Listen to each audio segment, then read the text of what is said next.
En ce mardi 14 juin, on vous présente une édition spéciale de Info.tvc Express qui met à l'honneur des matapédiennes et des matapédiens dans différents domaines. Ici Marc Baudouin, bonne émission.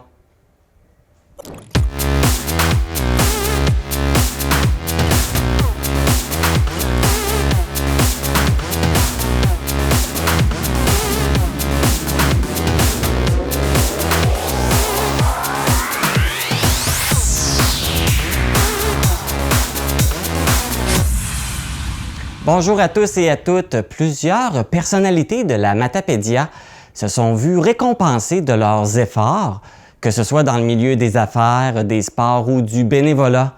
On peut être fier du travail accompli ici dans la Matapédia. Il est évident que nous ne pouvons présenter toutes les personnes qui ont été récompensées dans le cadre de cette émission, mais nous allons vous en présenter quelques-unes. Et plusieurs ont déjà été nommés dans le cadre de la version hebdomadaire de Info.tvc le vendredi. Du côté de la municipalité de Sébec, Mme Marie Element a reçu la médaille du lieutenant-gouverneur du Québec. Cette médaille lui a été remise pour souligner toutes ces années d'implication qu'elle a données, et ce depuis 1989, que ce soit au niveau économique, culturel ou éducatif, pour la municipalité de Sébec et la MRC de la Matapédia. D'ailleurs, nous avons annoncé dernièrement le début de la construction de la résidence pour personnes âgées autonomes et semi-autonomes, la Seigneurie de Sébec, un projet piloté par Marie Element depuis plusieurs années.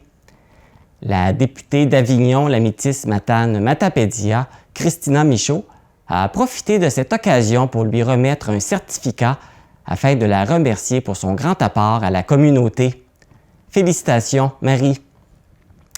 J'ai eu le plaisir de rencontrer deux joueurs et l'entraîneur de l'équipe de hockey senior, le Bar Lazare de Cauze-Abscale, qui a été couronné équipe championne de la Ligue de hockey senior Desjardins de la Gaspésie pour la saison 2021-2022, le 15 avril dernier, en remportant la série contre le Bois BSL de Montjoly. On vous présentera l'entrevue un peu plus tard dans l'émission. Camille Bélanger, gestionnaire et responsable des opérations chez Bélanger Paysagistes à Amqui, a été reconnue comme jeune entrepreneur de l'année par la coopérative Groupex. De plus, l'entreprise s'est également mérité la distinction du meilleur service à la clientèle, à venir également dans l'émission. Mais tout d'abord, l'entreprise DVM Construction a été choisie comme membre brillant 2022 par la Chambre de commerce de la MRC de la Matapédia, et le magazine Vitalité économique lui a consacré un article sur son histoire à succès, en plus d'y avoir mis l'entreprise en première page. On vous présente cette rencontre après la pause.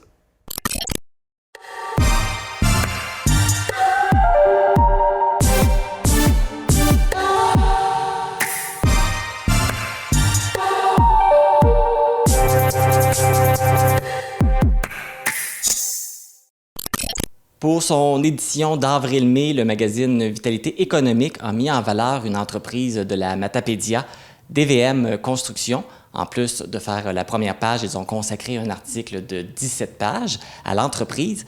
Donc, j'en parle avec Marie-Pierre Danjou, qui est une des propriétaires. Bonjour Marie-Pierre. Bonjour. Ça va bien? Oui, merci. Et comment on a réagi quand vous avez été contacté pour être un peu l'entreprise vedette de leur numéro?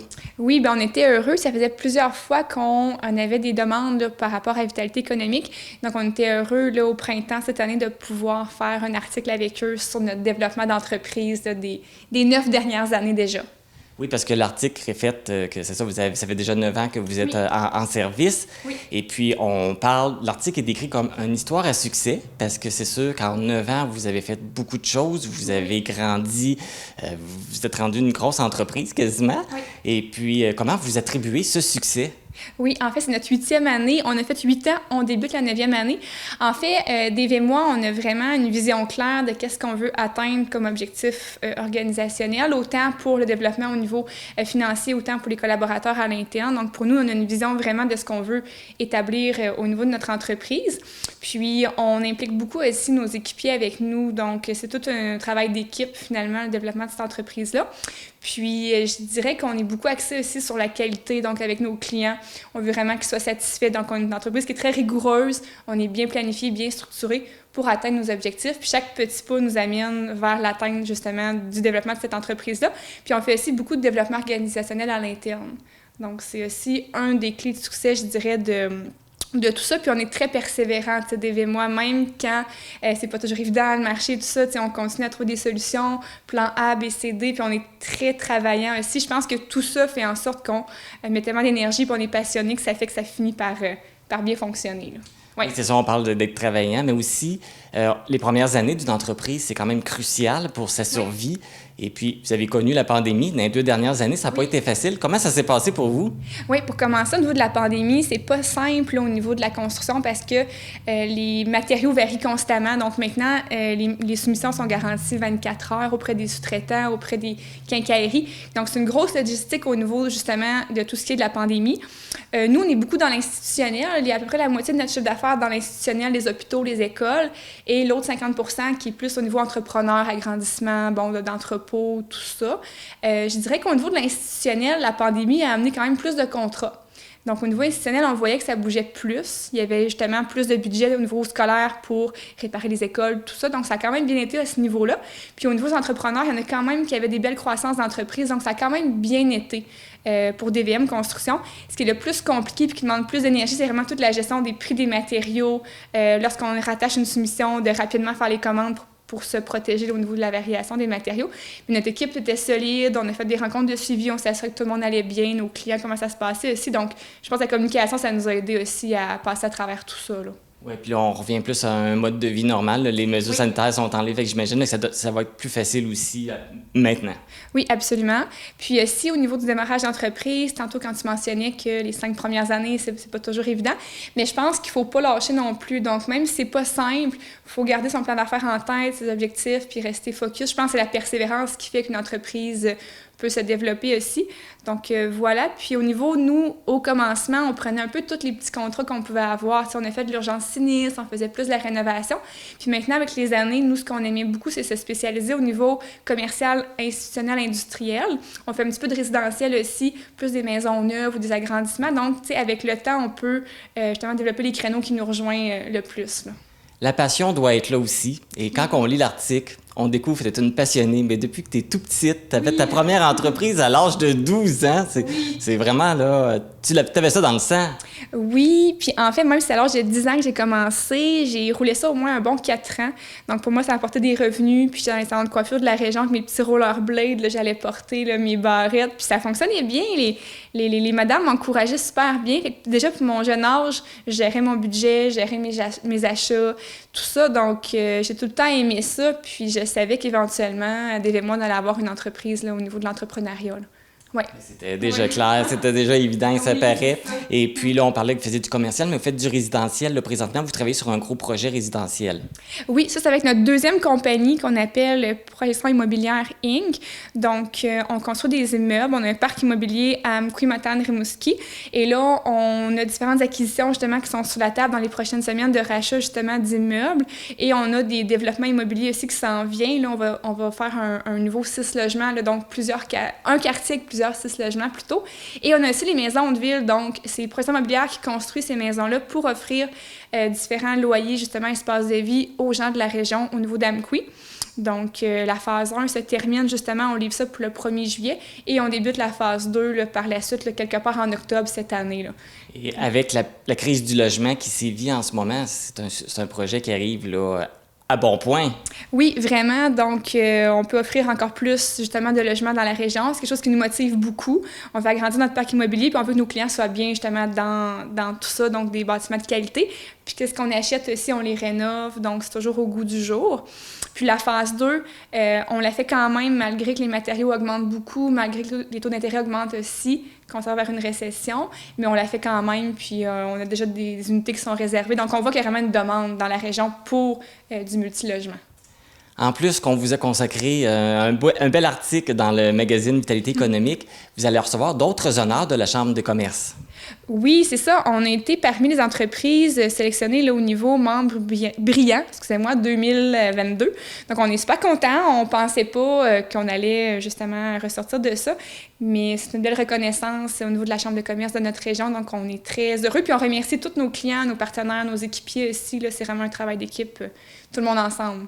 Bien, merci Marie-Pierre de nous avoir accueillis. Bien, félicitations pour ça aussi. Hey, c'est vraiment, c'est honneur. Fait que c'est valorisant, j'imagine, pour vous autres de continuer à bien faire votre travail. Merci beaucoup de votre accueil. C'était vraiment intéressant. Vous êtes une belle entreprise. Puis on vous souhaite encore plein d'années de succès et de belles réussites. Super, merci beaucoup. C'est gentil.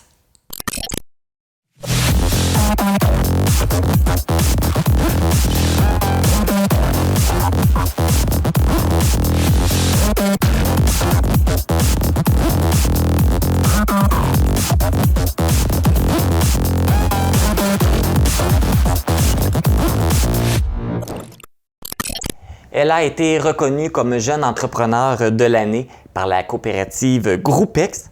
J'ai le plaisir de m'entretenir avec elle, Camille Bélanger, qui est gestionnaire et responsable des opérations chez Bélanger Paysagiste.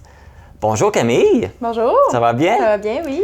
Tout d'abord, félicitations. Merci. C'est une très belle reconnaissance qui est remise, comme je mentionnais, par la coopérative Groupex. Ouais. C'est quoi la coopérative Groupex? Dans le fond, la coopérative Groupex, c'est un rassemblement de membres. Là-dedans, il y a 2 bannières, c'est-à-dire qu'il va y avoir des membres seulement acheteurs, il va y avoir vraiment des membres Passion Jardin, ce que nous, on est. Donc, il y en a à peu près une trentaine au Québec.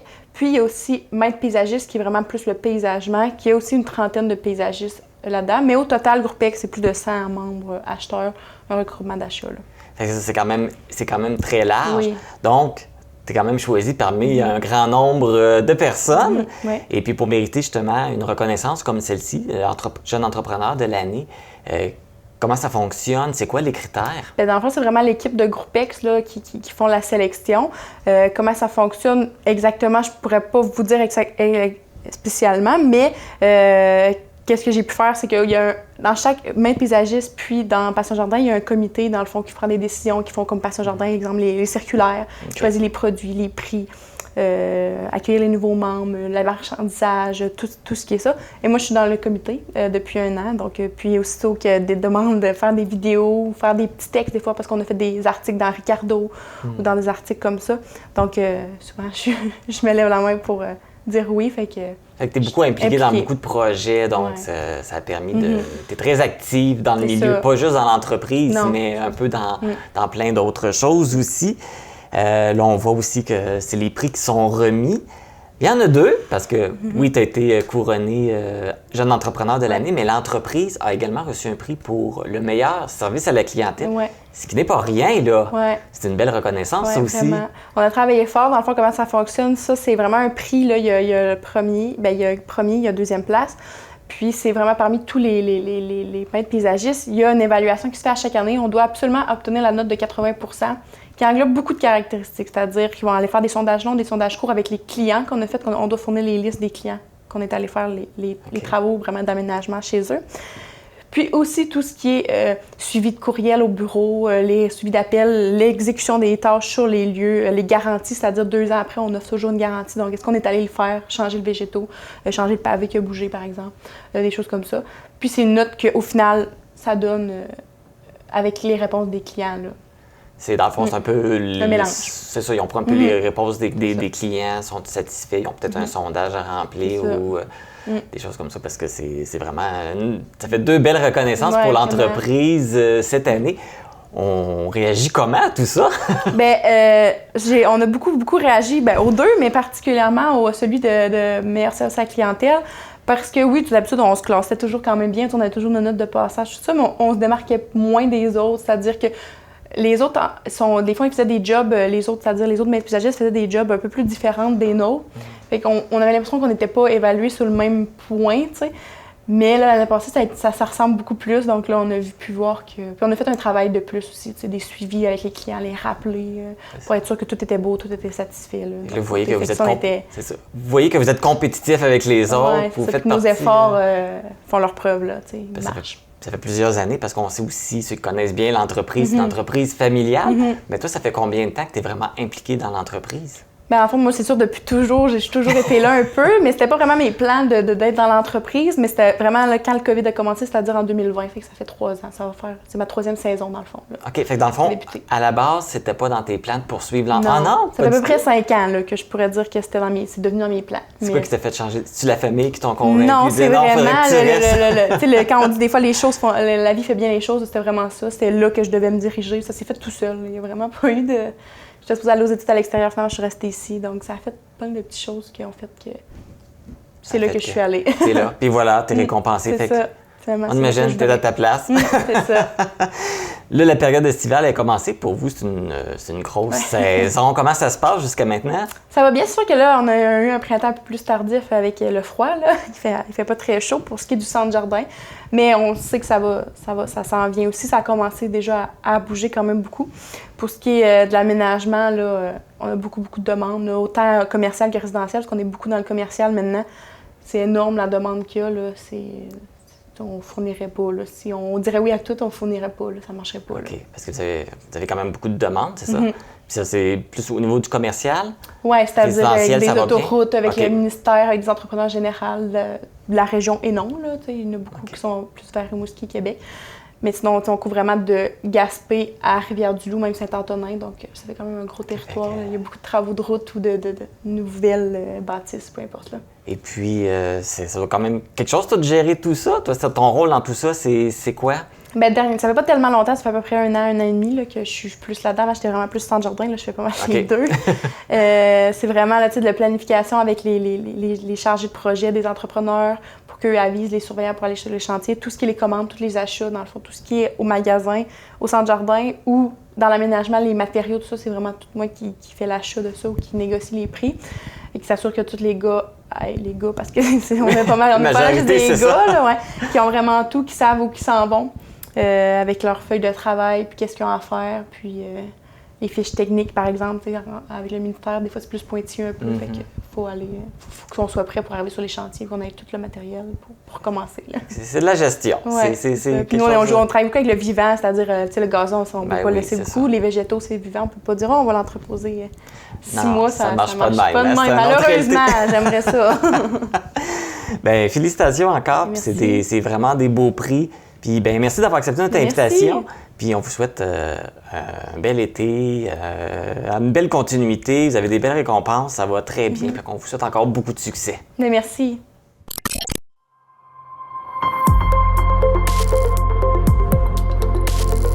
Pour connaître ce qui se passe chez vous, dans la vallée de la Matapédia, TVC Matapédia, on s'y retrouve partout.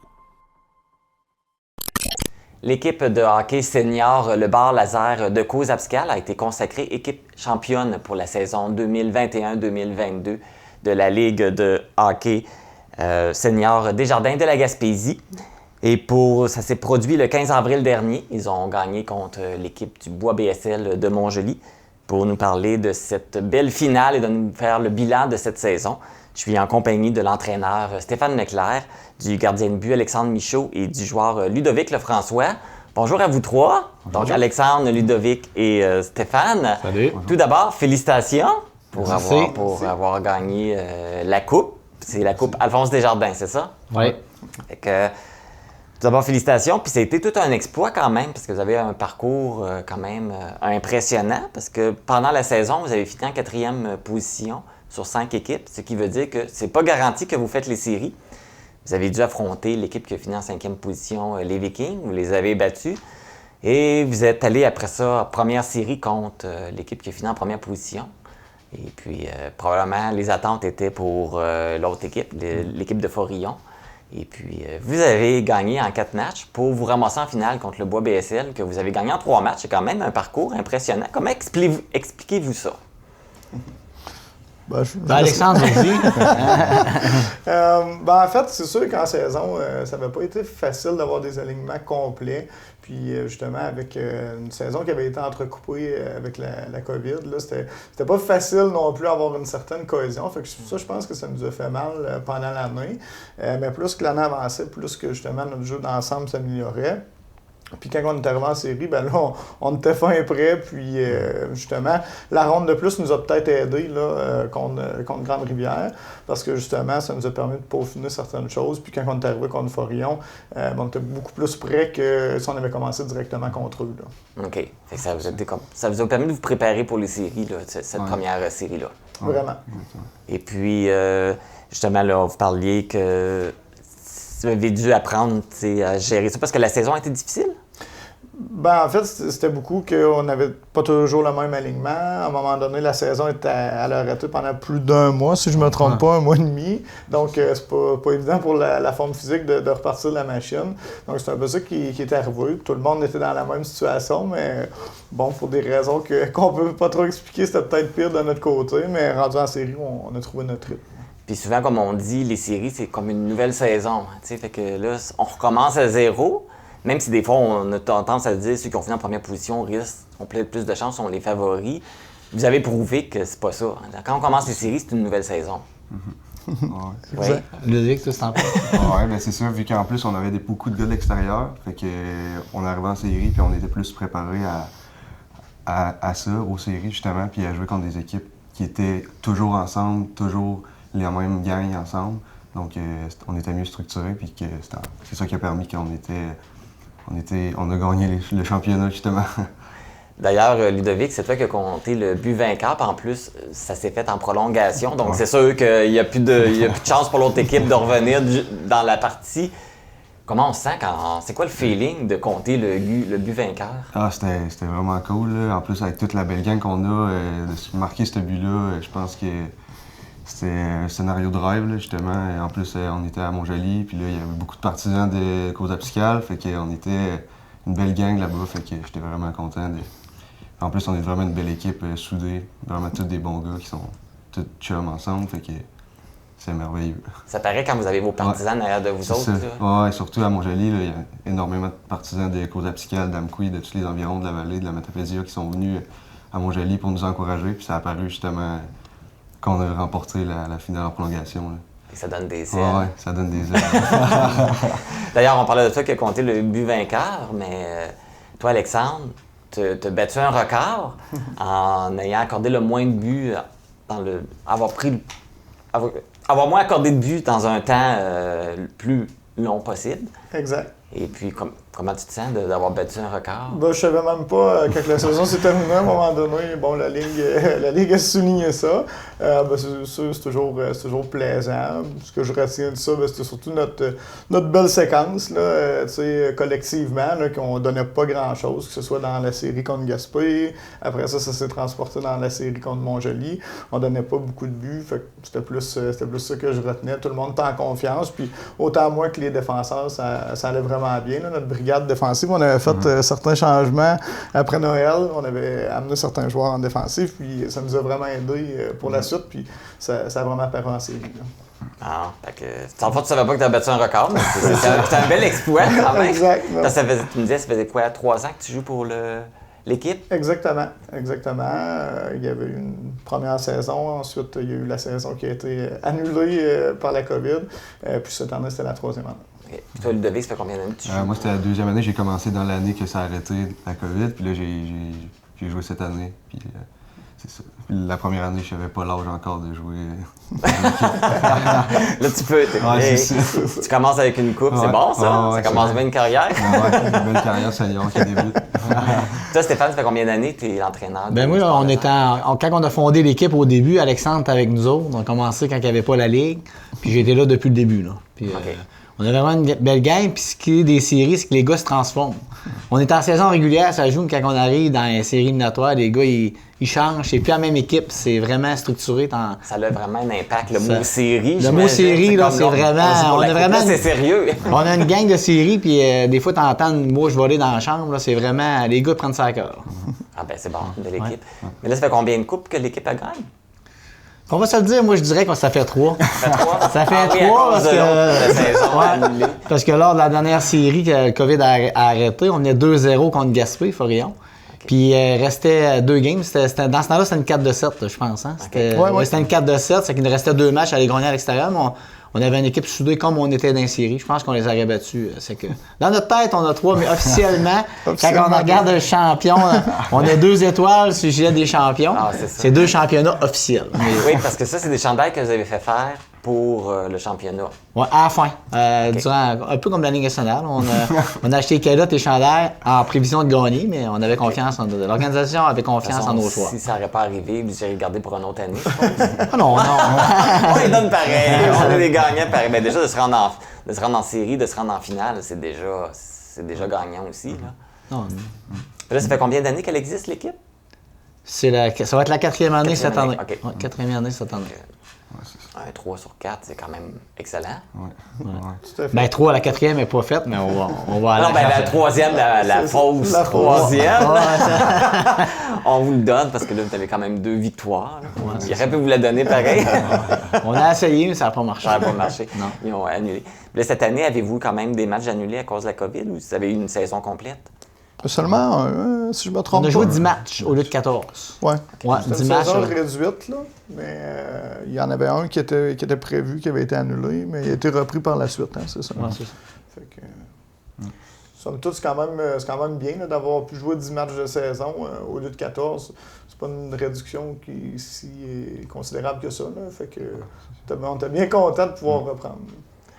Et puis là, est-ce qu'on pense déjà à la prochaine saison où là, on est en vacances puis on fait comme on se coupe du hockey ou ça s'enlève, ça s'en va jamais, ça? On a toujours le hockey dans la tête. Ben, je te dirais qu'on a tant de hockey dans la tête parce qu'il faut se prévoir à l'avance. Puis cette année, on veut vraiment axer sur les billets de saison. T'sais, on est une équipe championne, puis des années, on vend 150 billets de saison. Cette année, on voudrait doubler notre. On va avoir 300 billets de saison pour le financement de l'équipe. Puis je pense que les gens de la vallée vont embarquer là-dedans. Puis on en remercie nos commanditaires aussi, puis les partisans. C'est grâce à eux autres qui ont dit hockey. Sans ça, on ne serait pas là.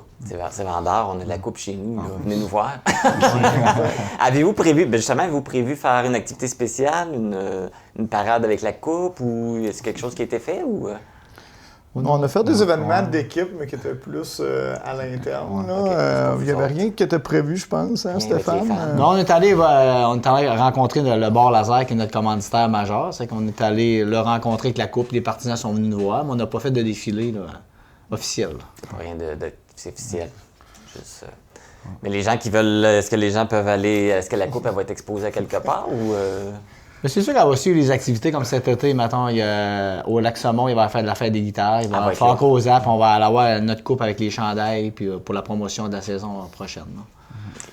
Parfait. Puis là, cet été, c'est relax, mais là, vous préparez ça pour la prochaine saison. Ça va commencer quand? Habituellement, ça commence toujours après la chasse. Moi qui est un grand chasseur, c'est quelle date? C'est mois d'octobre. Fin octobre, la saison, début novembre, ça commence. Fait qu'on invite les gens. Puis les gens, à partir de quand ils peuvent commencer à se procurer des billets? Aujourd'hui, c'est vrai. Ah oui! C'est commencé, ça part. Ouais. C'est aujourd'hui. Ben écoute, encore une fois, félicitations. Bon repos cet été, je pense. C'est bien mérité. Merci. Puis on va vous souhaiter là, une autre belle saison aussi fructueuse et enrichissante pour la saison 2022-2023, en vous souhaitant qu'il n'arrive rien pour venir gâcher la fête. Exact, j'espère. Ben, merci beaucoup d'avoir accepté notre invitation et de votre présence dans nos studios. Merci, ça fait plaisir. Merci à toi. Informatique Barrest est responsable de l'entretien du matériel informatique de votre TVC. Informatique Barrest, vente et réparation d'ordinateurs, services commerciaux et résidentiels. 418-629-INFO. C'est ce qui met fin à cette édition spéciale de Info.tvc Express du 14 juin. Encore une fois, félicitations à tous les matapédiens qui se sont démarqués durant cette dernière année. Les vêtements que je porte proviennent de la boutique Passion Mode située à Cause-Abscal. Moi, je vous retrouve vendredi pour la dernière émission de Info.tvc de la saison 2021-2022. On vous prépare plein de surprises. Vous ne voulez pas manquer ça.